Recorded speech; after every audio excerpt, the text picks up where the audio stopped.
कौन आपण जानती प्रतिवर्ष जगन्नाथ हाथी बेश होई काहेकि दर्शन दियंती? जणे साधारण भक्त से तार भक्ति रे बदलई देला प्रभु जगन्नाथंकर दिव्य स्वरूप को। से प्रभु गणेशंकर जणे परम भक्त थिले। गोटे दिन से तीर्थ यात्रा करुथिबा समय रे पुरी श्रीमंदिर आसिले।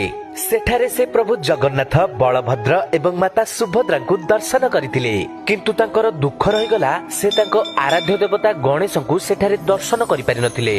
मनरे दुख रखी से सेठारु फेरी जाइथिले। फेरिबा बाटरे तांकर एक ब्राह्मणक सह भेट हैला। से ब्राह्मण को तांको दुखर विषय जणाइले।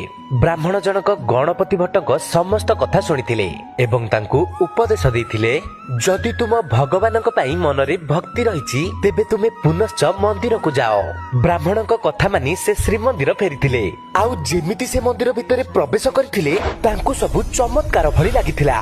प्रभु जगन्नाथ एवं बलभद्र हाथी बेश